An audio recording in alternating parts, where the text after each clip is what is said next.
The Lord be with you. I'm Deacon Keith Fournier, and our first reading is taken from the first book of Kings. The Queen of Sheba heard of Solomon's fame and came to test him with difficult questions. She arrived in Jerusalem with a very large retinue, with camels laden with spices, and an immense quantity of gold and precious stones. Having reached Solomon, she discussed with him everything that she had in mind. And Solomon had an answer for all her questions. Not one of them was too obscure for the king to answer for her. When the Queen of Sheba saw how very wise Solomon was, the palace which he had built, the food at his table, the accommodation for his officials, the organization of his staff, and the way they were dressed, his cupbearers, and the burnt offerings which he presented in the Temple of Yahweh, it left her breathless. And she said to the king, "The report I heard in my own country about your wisdom in handling your affairs was true then.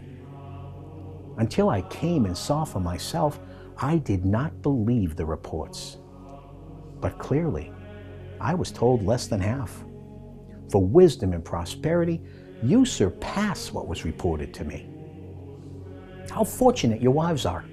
How fortunate these courtiers of yours, continually in attendance on you and listening to your wisdom. Blessed be Yahweh your God, who has shown you his favor by setting you on the throne of Israel. Because of Yahweh's everlasting love for Israel, he has made you king to administer law and justice." And she presented the king with 120 talents of gold and great quantities of spices and precious stones. No such wealth of spices ever came again as those which the Queen of Sheba gave to King Solomon. And our response is taken from Psalm 37. Commit your destiny to Yahweh. Be confident in him, and he will act, making your uprightness clear as daylight, and the justice of your cause as the noon. Wisdom comes from the lips of the upright, and his tongue speaks what is right. The law of his God is in his heart. His foot will never slip. The upright have Yahweh for their Savior, their refuge in times of trouble. Yahweh helps them and rescues them. He will rescue them from the wicked and save them because they take refuge in him.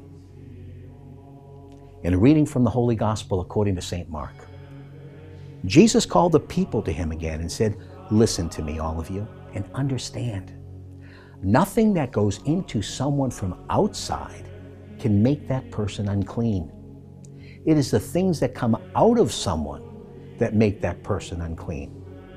Anyone who has ears for listening should listen." When he had gone into the house, away from the crowd, his disciples questioned him about the parable.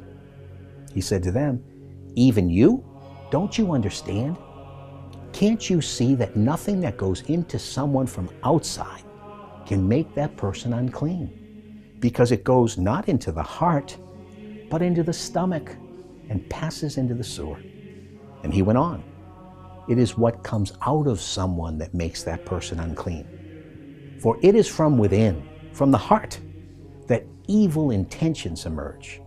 Fornication, theft, murder, adultery, avarice, malice, deceit, indecency, envy, slander, pride, folly.